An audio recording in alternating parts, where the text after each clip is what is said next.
Hello everyone, and today we are going to finish up talking about the different transformations that we can see with sine and cosine. We will do a quiz, I think, in our next lesson, and then we'll look at tangent and those kind of things too. Okay, and how its graph is going to be different, but similar to some of the stuff we do. So anyway, let's just jump right in. So again, we're looking at graphing horizontal and vertical translations of sine and cosine. So looking at this right here, we can right away see that we have a number in with the x. We're subtracting pi, which means we are really shifting to the right pi units, right? And so we're going to handle this in a very similar sense to how we handle stretching or shrinking horizontally. We're going to again take what is inside and we'll put it between 0 and 2 pi, the normal period for sine. And now we will solve just like we did in the past, but in this case we're going to add pi to each side here, and so pi less than or equal to x less than 3 pi is what we end up with. This is now our new starting point of our wave. This is the new ending point. You'll notice that the distance, though, is still a distance of 2 pi. So new period is from pi to 3 pi, but the period length is still 2 pi, right? This is a distance. This is a distance of 2 pi there. Okay, so I misjudged my axes here, so I might have to redraw these real quick, so forgive me. Let me do that real quick. Okay, we'll put that right here. Actually, you know what? I want to change this up. I'm going to make this plus pi. I'm going to keep the way I had it right here. I liked what I had. All right, let me do it this way. Okay, so again, we'll change this to be plus pi, which means this is a plus pi, which means we need to subtract pi's, like that, which means we end up with negative pi and pi. Okay, much better. So again, this shifted left pi. Okay, left pi. So we'll start negative pi and pi.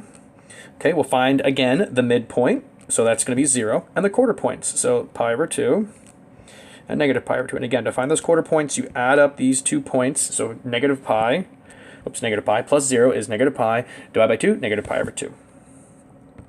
Okay. And so now these are going to be our 5 x-coordinates that we evaluate in our original function here. Okay, so let's imagine plugging in negative pi plus pi, or negative pi plus pi is going to be 0. Sine of 0 is 0. So we start right there on the axis. Plug in negative pi over 2. Negative pi over 2 plus pi is positive pi over 2. Sine of pi over 2 is 1.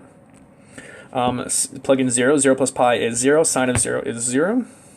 Plug in pi over 2. Pi over 2 plus pi is 3 pi over 2. Sine of 3 pi over 2 is negative 1. And then when you plug in pi plus pi is 2 pi. Sine of 2 pi is back to 0. And so we just connect our dots. Whoops. Darn. I'm going to do the whole thing over. Okay, and of course it continues on thusly.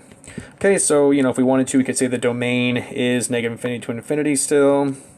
The range is -1 to 1. Whoops, not a parenthesis, square bracket there. And we already identified the period length and the new period there. And of course, if you want to, you could also say the amplitude. The amplitude is just 1. Okay, remember, amplitude is always positive. Let's try another one here. All right, now this one with cosine, you can see that we are shifted which direction?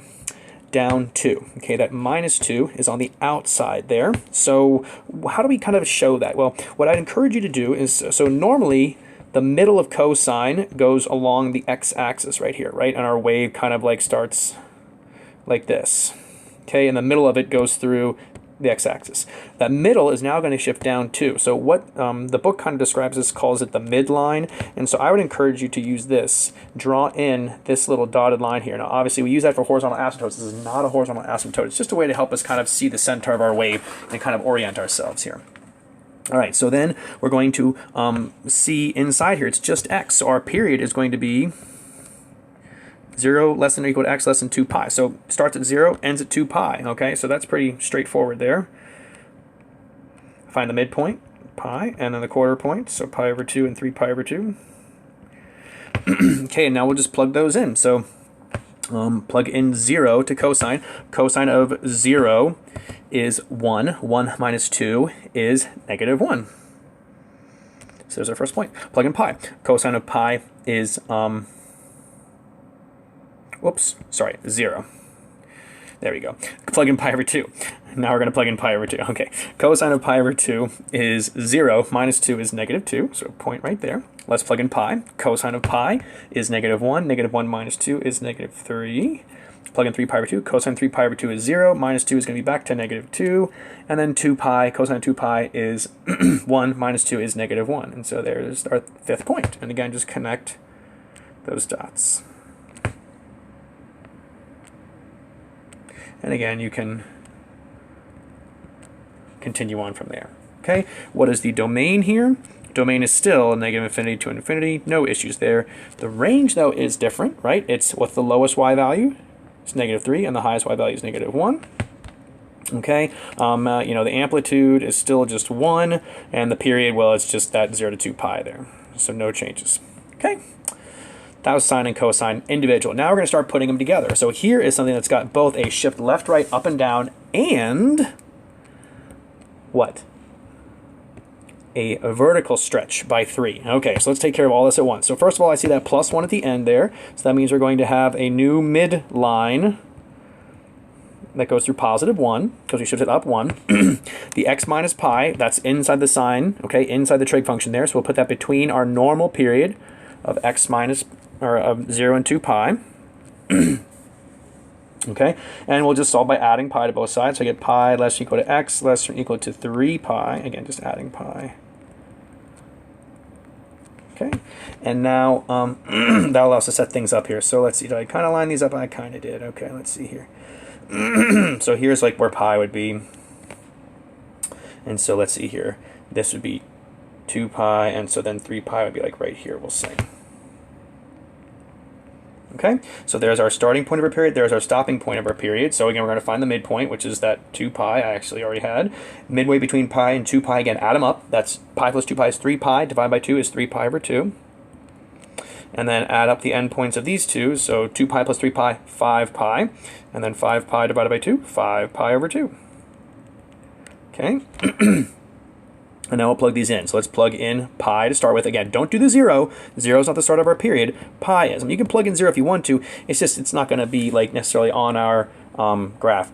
Actually, this one would, well, it would be a point. Yeah, anyway, just use the points that I've given you here. So plug in pi. Pi minus pi is 0. Sine of 0 is 0. Times 3 is still 0. Plus 1 is 1. So at pi, we are at 1. Now plug in 3 pi over 2. 3 pi over 2 minus pi is pi over 2. Sine of pi over 2 is 1. 1 times 3 is 3. Plus 1 is 4. So we plot our point up there. Okay, now plug in 2 pi. 2 pi minus pi is pi. Sine of pi is 0. 3 times 0 is 0. Plus 1, 1.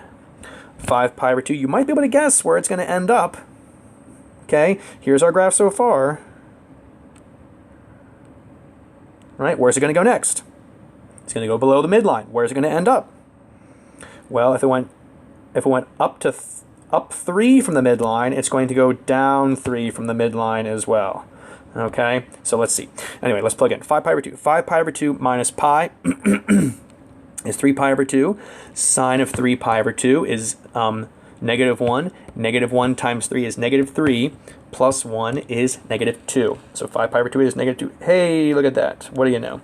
Okay, and then at 3 pi minus pi is 2 pi. Sine of 2 pi is 0. 3 times 0 is 0. Plus 1 is 1. So we're back to our midline there. Okay, and again, it continues on, so on and so forth. All right.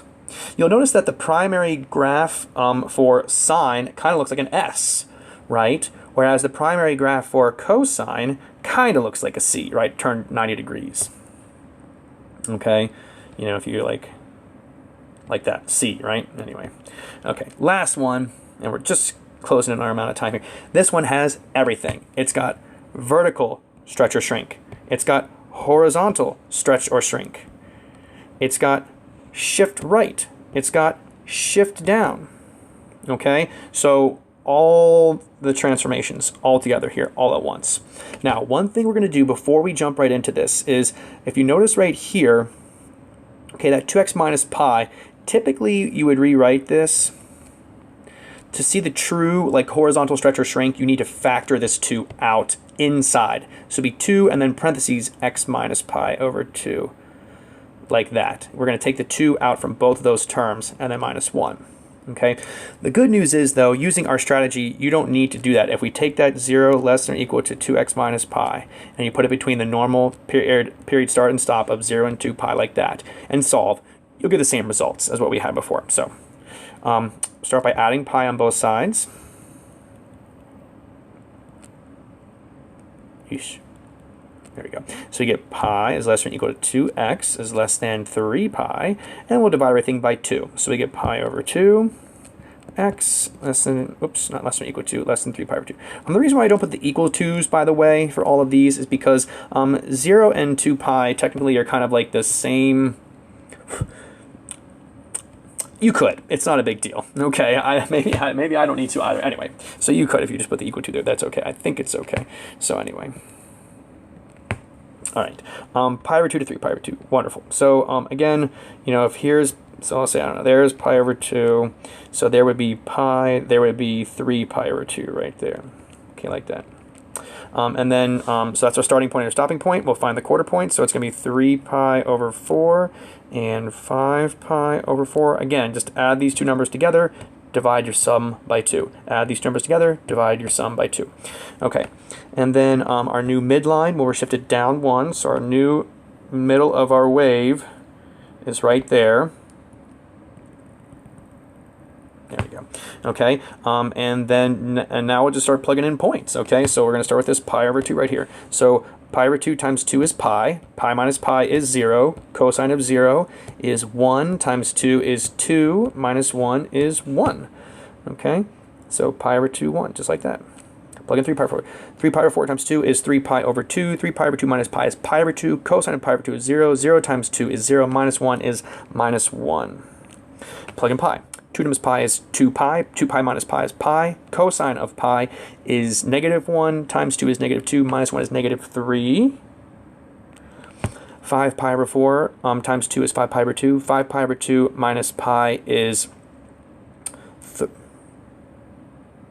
3 pi over 2. Cosine 3 pi over 2 is 0. 0 times 2 is 0. Minus 1 is minus 1. Negative 1. 3 pi over 2. 3 pi over 2 times 2 is 3 pi. 3 pi minus pi is 2 pi. Cosine 2 pi is 1. Times 2 is 2. Minus 1 is 1. And we connect the dots.